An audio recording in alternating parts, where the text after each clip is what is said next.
seen you guys in forever. All right, I think we're on live. Dan, we're on live, Mister. Unless you were just standing up to give us, a 360 of your torso there. You want to do we heard you lost 15 pounds, Dan. You look great. I have lost a few pounds. You look terrific. A vision of health. It's been such a long time. I'm not, but a couple pounds did. It's a puppy. The puppy's burning calories for me. Oh, yeah, that'll do it. Yeah. Well, I feel like it's been such a long time since I've seen you guys. I know I missed you last week, but it feels like I haven't been here for a month. So it's nice to see your smiling or soon to be smiling faces again. And so welcome to Talking Saratoga, everybody, a weekly podcast with insight on the latest news, debate, and discussion in the city of Saratoga Springs, a place that has never suffered from a shortage of opinions. Just a reminder to everyone that the opinions expressed on Talking Saratoga today do not represent any one organization or group. They are our own. And with that, let's get going, guys.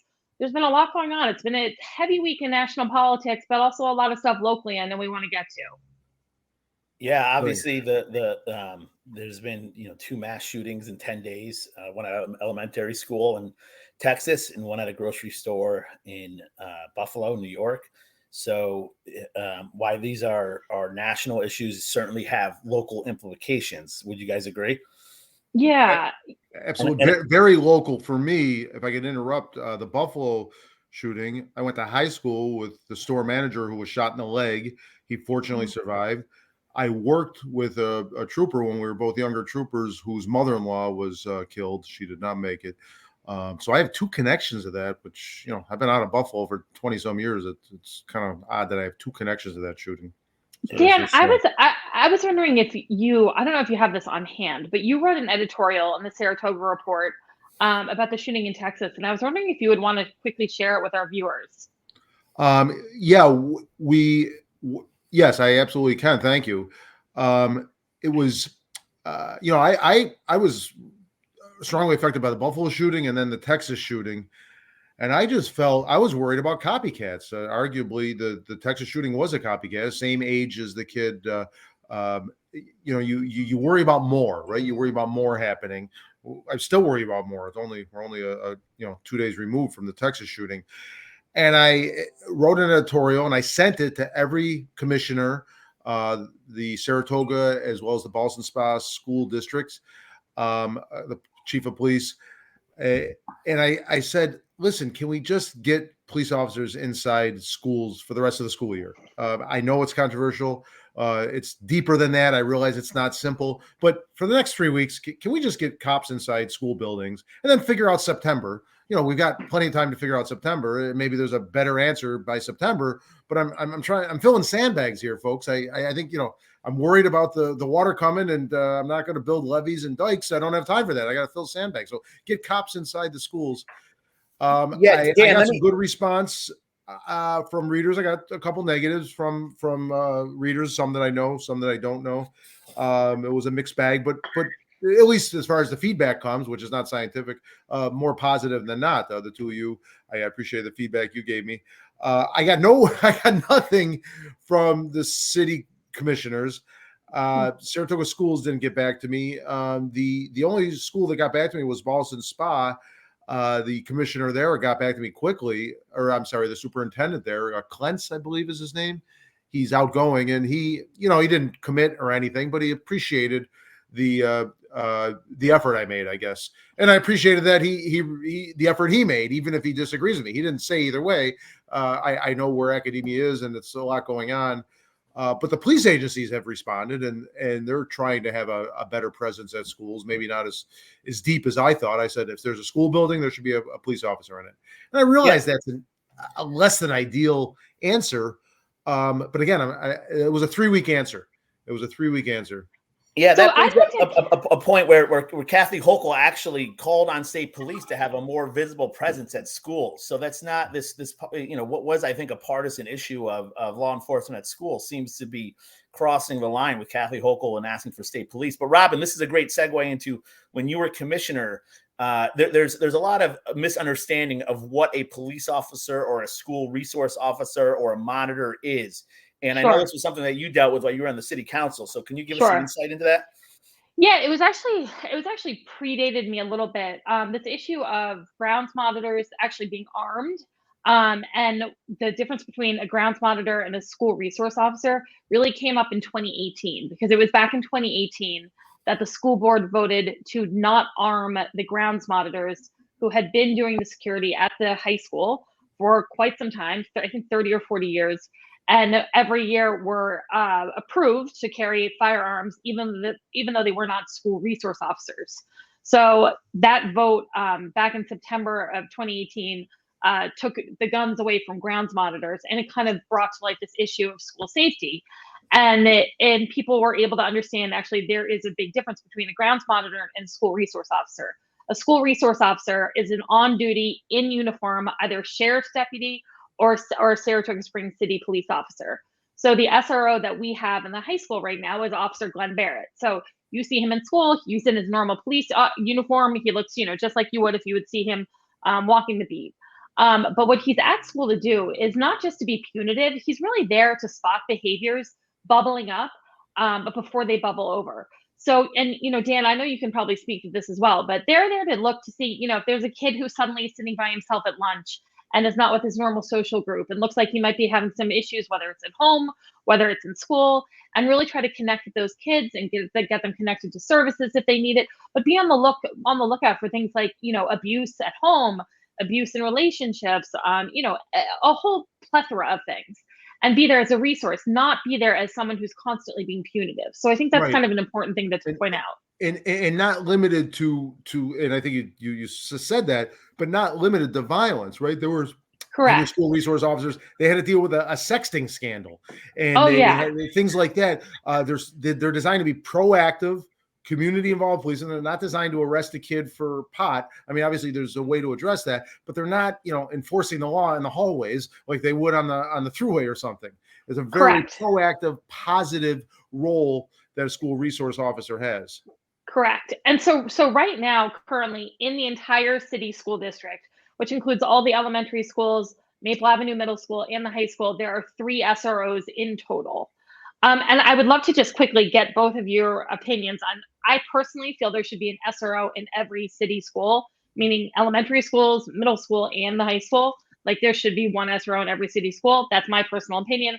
I'm just curious what your opinions are on that. Dan and Adam, I don't know if you have one. Adam, I'll let you go. Yeah, I'm absolutely for this.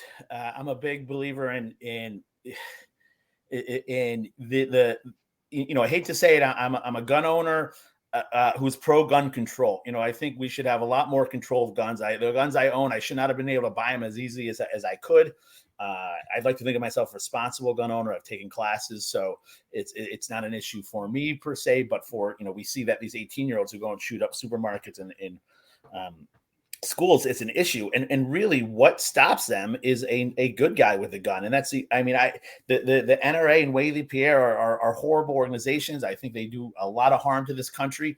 But after Sandy Hook, that's the one thing I'll ever agree with him about with Wayne Pierre. Is he said the only thing that stops a bad guy with a gun is a good guy with a gun. And it's kind of a catch-22 of, guns beget more guns. But I think that if somebody is in a school shooting it up, the only thing that's going to stop them is another guy with a gun. Now, the question comes in our elementary schools, do school resources officers have to be in police uniforms? I mean, can they be in khaki? The police have like kind of a casual, police casual look. I think those kind of things of the image they're projecting is can be, whether they're, and I don't think anybody's, I've heard people say, oh, they're going to paramilitarize the school and turn into Fort Drum.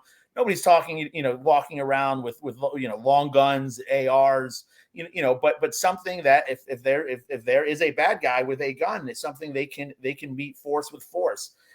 And so I am highly in favor of that. I think it's long overdue, and I just can't understand the argument of how this would be a bad thing if, Robin, as you said, these people, these officers are trained as police officers and trained to, handle that firearm and use it responsibly, which they are. This is not just giving a random person a gun and saying, hey, go defend the school. This is giving somebody whose career it is using these firearms. So absolutely, I'm in favor for it. Yeah, we and I'm right with you, Adam. I'm a gun owner because I was a state trooper. My father was a police officer. We hunted forever ago. I haven't hunted in 30 years, but I haven't lifted my guns out of the locker in a decade.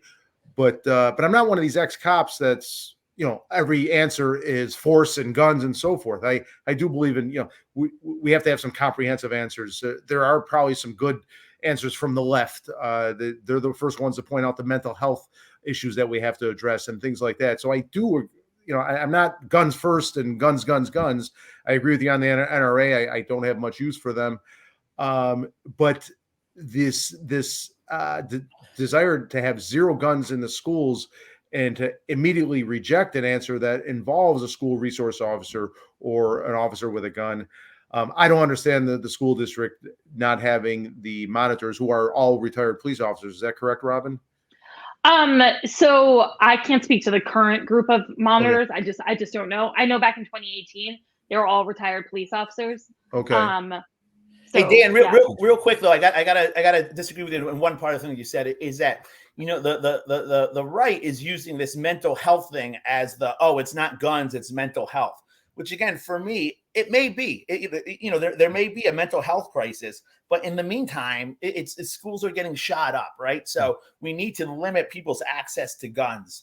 And for me, that argument that the right's making, I think it was Governor Abbott of Texas was up there saying, it's Texas had guns for 60 years and this is just a new problem now and it's a mental health problem. Maybe it is, but the fact that this kid could walk in by 2 ARs, and I understand something that the left doesn't understand is when they say, AR just represents how a gun looks, not to its firing capacity, right, Dan? I mean, ARs can fire different calibers, different rates of fire. But they're easily manipulated to suddenly become fully automatic. That's the problem. With the AR style weapon. Yeah, they're supposed to be semi-automatic. You got to pull the trigger each time you get a shot. But with some things you can buy on the internet quickly, you can turn a semi-auto effectively. In essence, it's a rapid-fire auto weapon. Isn't it just sad, you guys, though, that we're having a conversation about dead children and that we have to talk about it in terms of like left or right? I mean, it feels like one of these times where like, God, shouldn't we all be in the same mindset here? Like this has to stop and it has to stop now. And so whether it's, we have to tackle everything. We have to tackle mental health. We have to be able to make sure schools have adequate resources so they have enough school psychologists so that when there's an issue, there's someone there who can deal with it. We have to change the gun laws across federally need to be changed. There needs to be some standard. But at the end of the day, I feel like we just go through this cycle where everyone's outraged, everyone's devastated, and then nothing happens. And then we reset. Why aren't there school resource officers in the schools right now? So I can't speak to this exact moment, but I can speak to the experience I had in 2018. In 2018, that fall, I actually sat down with then Mayor Kelly and Commissioner Michelle Madigan. I wasn't on the city council at the time. To write up a resolution to fund more SROs in the school system from the city, because the city pays into the SROs, so it's kind of a shared cost between the school and the city. So in 2018, we wrote a resolution offering to fund more school resource officers, and the school board at the time just completely ignored the offer, like completely ignored it. We never got a response. So the city was offering to fund more money so we could hire more SROs. And the thing is, if you think about it, guys, like our summertime policing issue with nightlife in downtown and Caroline Street, an SRO is kind of the perfect solution here because you can have them in school from September to June, being an SRO in school. And then from June to September, we can have them downtown when we need that increase in police officers and that increase in manpower. So hiring more SROs for the school kind of has it's a twin solution. It solves two problems, in my opinion. And it's something that should be done. The school system should be working with the city again to try to do something like that, So if people want to see SROs, they should contact the school board, is what you're saying. They should go to the school board, let them know, email them, write them, because this is our I think we all kind of feel passionate about this, that this is not the perfect solution, but it's one piece of the pie in solving this big problem that's going to take its multiple slices, multiple ideas. But the first thing is on the ground level is when you have an active shooter, you have a good guy who can meet force with equal or superior force, and that's really the thing that's going to stop a deranged individual. Yeah. Well, and all the summertime issue. I mean, Dan, don't you think this is like within the contractual, the constraints of contracts and unions and PBAs and so forth? I feel like this is actually like the best solution I've ever come up with in terms of dealing with the increased staffing needs in the summer Right. and handling a school safety issue. It makes too much sense, right? It really Right? does. And, Yeah. and I'm not here to say the SROs are the be all and end all. People have pointed out there were SROs at these shootings. They were outgunned because the guy had armor. Same thing in Buffalo. There was a retired police officer, security guard. He got shot and killed. I think he shot at the bad guy and it wasn't effective likely because of the armor. So I realize these things this is not SROs are not infallible, but as one of you just said, it's a good step. It's a good level of defense. Here in Saratoga, we're lucky. We're not Galway where we're 20 minutes from anywhere. We have an entire police department that's maybe 2 or 3 minutes away from every school. Although the ones that are outside the city are a problem, but they would respond to that anyway. So an SRO really needs to hold the shooter off for 3-4 minutes until backup gets there. If SRO's in a rural area, that's a different story. I feel bad for that because you got to hold them off a lot longer before you get any level of help. Well, guys, I want to quickly, because this is such a complex issue and it's something I know we could talk about for some time, but I wanted to quickly turn and take a little turn into the slight absurd, and talk about some of the city council issues that have been coming up lately. Unless anyone has anything else to add on the school shooting issues. I guess since our beliefs are more aligned than not, maybe in a future episode we do need to get somebody on that does have an opposing viewpoint and hear them out. Somebody from the school board or something. Yeah, I agree because we're actually too like-minded. We're too like-minded on this issue. I agree. Yeah, on both sides, right? Because we both, we all I think are pro gun control, pro SRO. Yes. Yeah, I agree. We'll try to find. I can think back to these discussions we've had in the last couple of years and think of a few people, or if someone's watching who wants to come on, feel free to email us at info@talkingsaratoga and tell us you want to come on and talk about why you think SROs are not a good idea. We'd be totally open to that.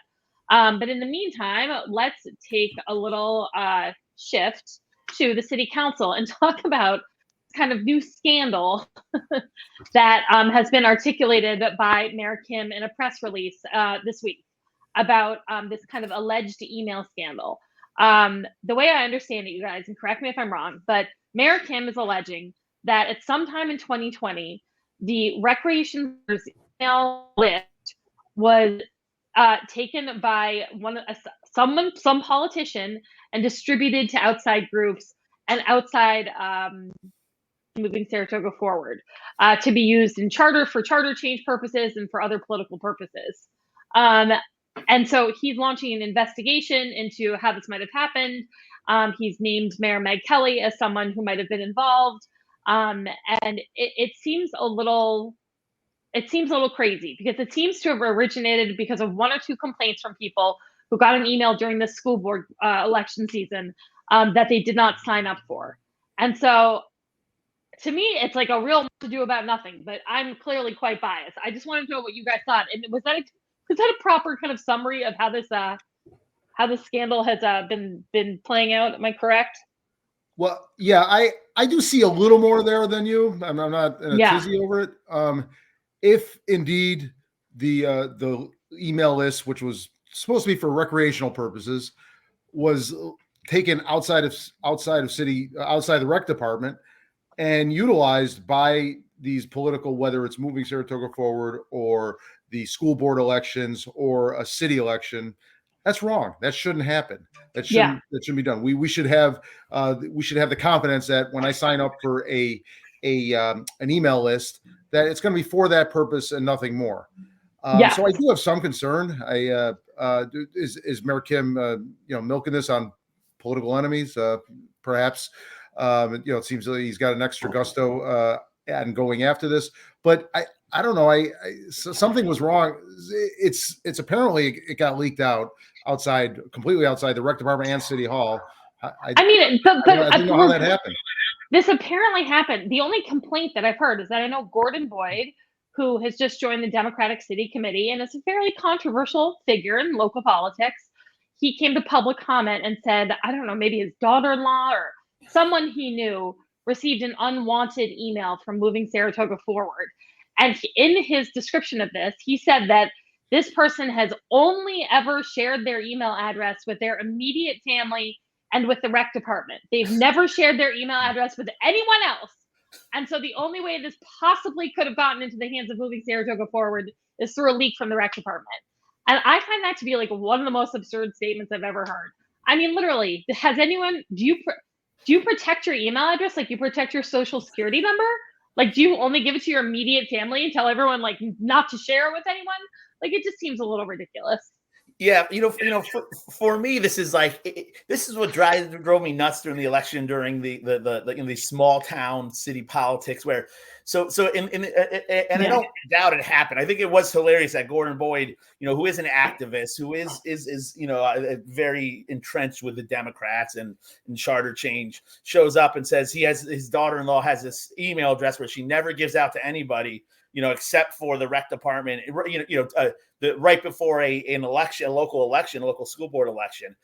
So obviously you had the Democrats in a room, kind of plotting hey, what can Gordon Boyd show up and let's make this a big deal and support that this email, issue is a big deal. When really for me, it reminds me of, something my 8-year-old and my 11-year-old would argue about who gave who email out. But I agree with Dan too. There was also in 2020, I'm sure it happened, right? There was a group of politicians and a group of people outside of City Hall scheming together to get this email list. And it's just these are the little tit for tat things that I wish the voter paid more attention to on both sides, both on the this shouldn't have happened.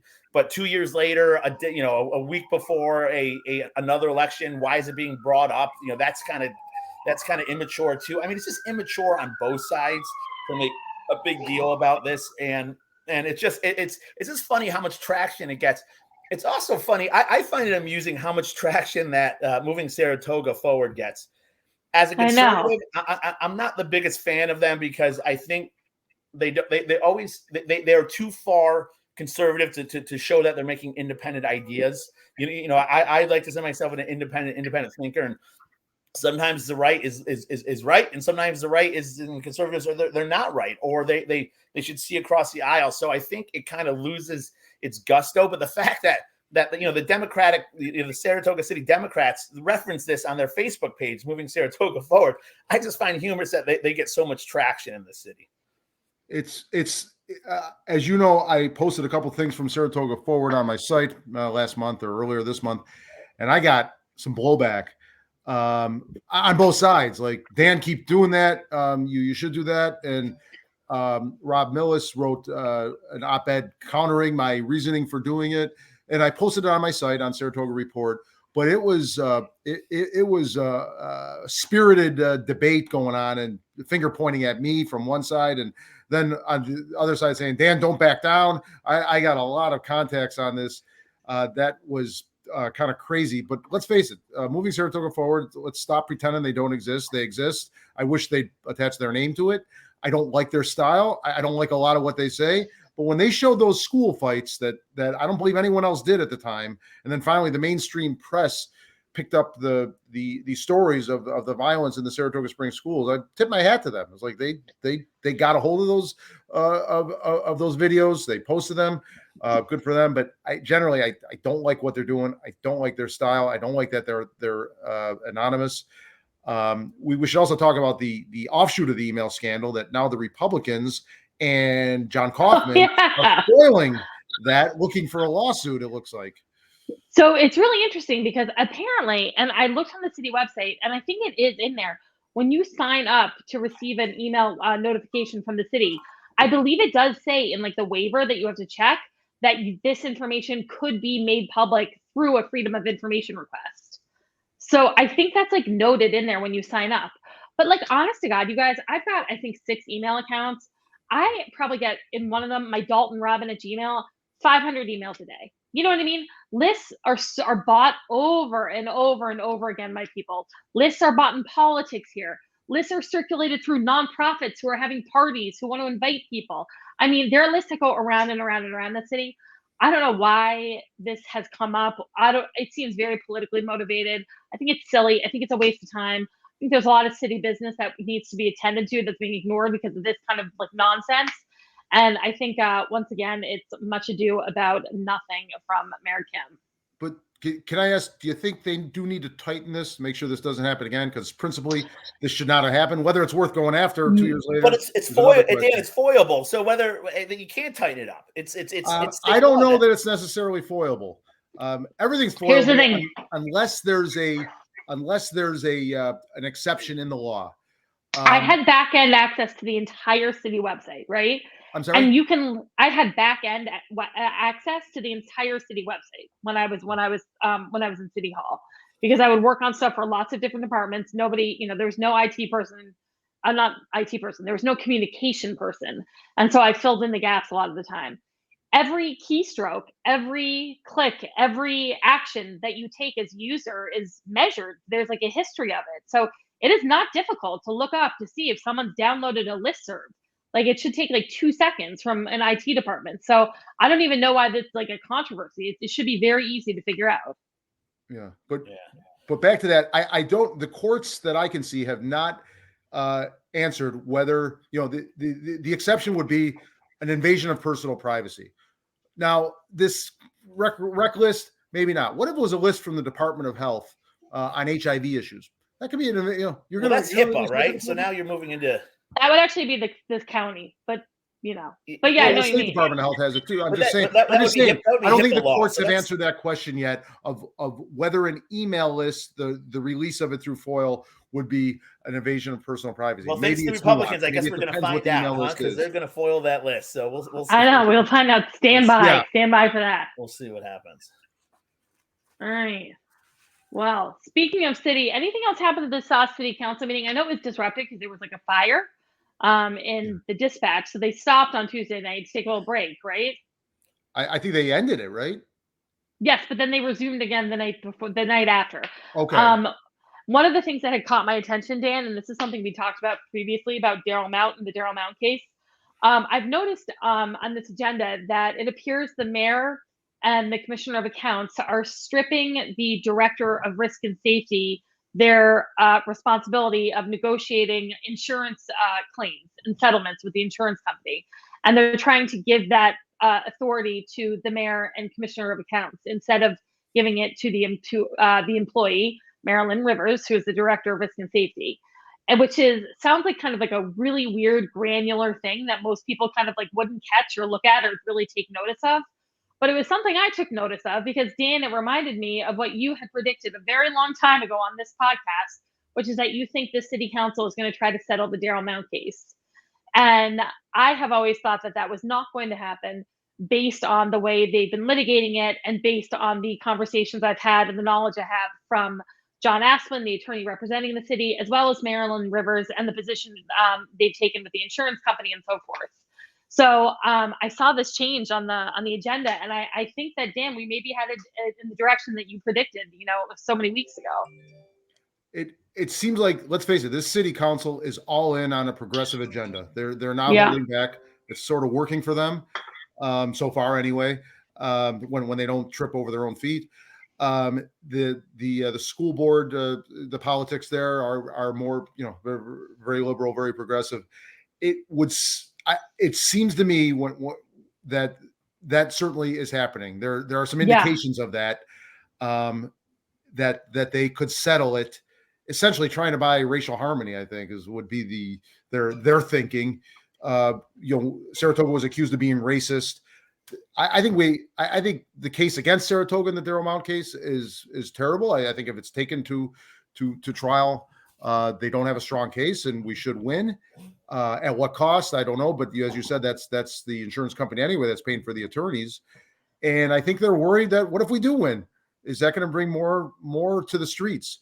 Why not just make this issue go away if they can pay for a reasonable amount for a settlement? I don't necessarily agree with that, but I'm guessing that may be their thinking. Just makes me really nervous to know that decisions like settling lawsuits and how we're dealing with the legal system could be influenced by politicians as opposed to people who are literally just employed by the city to do what's in the best interest of the city and taxpayers versus do what's best for their political identity. I mean, that's really risky in my opinion. Yes. You know what? Well, I'll put my conspiracy hat on here, but I don't think it's that hard to connect the dots of I remember a year ago when I was running for commissioner of finance, I would go to the city hall meetings or the city council meetings. Robin, you were there, and you would have these the BLM activists there screaming at the city council, calling them racist. Robin, they were talking about your family, and just really, really kind of mean spirited, kind of awful things. And then so you have this new city council who comes in, who they backhandedly defund the police, right? They defunded the assistant chief. They it looks like they're making concessions to this group of people who kind of took the city hostage for a little while with the screaming and the insults of the city council and blocking our streets and our roads, and now. Where are they? We have our first African American commissioner. Where's the fanfare? It seems like and so to make the stretch of they would settle with the Darrell Mount family, spend our money, the taxpayers' money, to kind of push make their lives easier, push their political kind of progressive agenda. And for me, it just reeks of pandering to a small group in the city who are not representative of the city, and who really, really kind of, in my mind, did some really awful things to our city council, and how they singled out and how they screamed at them and how they yelled at them and calling our police racist. It's subhuman. Yeah, exactly. Subhuman. No, pigs. they're not subhuman. Yeah. They called the police subhuman. Yeah, that's right. Or somebody did. One person did. Commissioner Sangvi, to her credit, stood up and shot that down. Yeah, exactly. So I mean, I guess Saratoga is turning progressive, but this is just it's getting crazy. As the leader of Saratoga BLM said at one point, one hand washes the other. And that's what they seem to keep doing. This city council and Saratoga BLM just keep using each other and they just go around and around and around and around. And I think it's really sad. And I think it's unfortunate that the city council has forgotten that they're not there for them. They're not there for their own personal agenda. They're not there to pander to one specific group. They're there to represent all the constituents in Saratoga Springs. And I don't think they do a very good job of that thus far. Although I have high hopes for Commissioner Golub.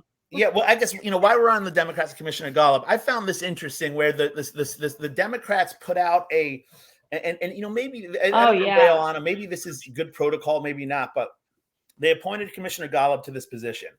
They then put out a request for CVs for this position to run again in November. Yeah, and to me, it seems like if you went with Jason Golub now. Why would you? That was you had your chance to vet people, to vet who would be best on that. Why would that change in 3 months or 4 months? They're such assholes. But Dan, you go ahead, because I want to read you something. Listen, the committee is not the city council. The Democratic committee, it's going to be Golub. I think they're going through the motions, make it look good. That's some old school politics. The old search when you already know who it's going to be. I don't like that because that has its own level of duplicity. But I don't think that was a slap in Golub's face, from my view. Wait, real quick, Rob, before you read that, do you think there's anybody other than Golub? I'm sorry. Oh, yeah. I think Billy McTighe, there's a real chance it could be Billy McTighe. Yeah. So I just want to read you guys this.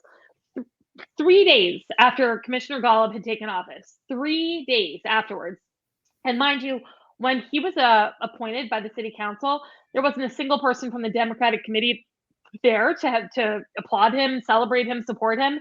No one from that committee called to congratulate him. I mean, they have not been supportive in any way, shape, or form. So anyway, 3 days into office, this email was sent out from Pat Tuz, who is the chairperson of the Democratic committee. Congratulations to Jason Golub in his appointment as interim commissioner of DPW. We are excited and look forward to Jason interviewing with our nominations committee for the nomination, which needs to be submitted by the end of July. Our nominations committee will be interviewing Jason and any other candidates that want to apply. A press release will go out soon. Now, he's the interim commissioner. He's the goddamn commissioner. Okay, so let's just start there. But to send that email out 3 days after he's been sworn in, to me is such a dick move. I know that's really crude to say. I can't even think of other words to describe it. I mean, the man has been there for 3 days, and they're already like, "Oh, thanks for getting appointed. But you need to interview with us if you want to keep doing this." And like, we're soliciting all these other resumes as well. So everybody come on down. We'll pick the best person. Thanks for doing this in the interim, Jason. Like, I was shocked. I thought it was really, really in poor taste.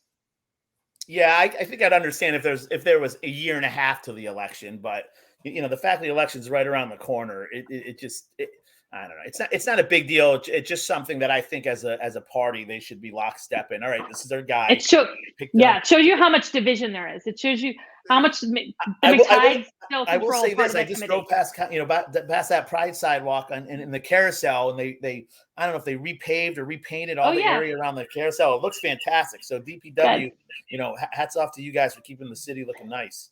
Yeah, and I to everybody's credit, from what I've seen with the street cleaning and picking up things and so forth, the brush and the debris, I haven't seen them skip.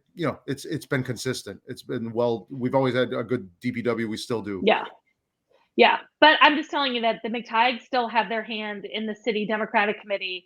Patty Morrison, Joanne Yepsen, they still very much like their McTides, and they're going to push hard to try to get him nominated. I really think that is a possibility. I hope it doesn't happen, but I think you're seeing that there's some real divide within that tiny group of Democrats on the city Democratic Committee.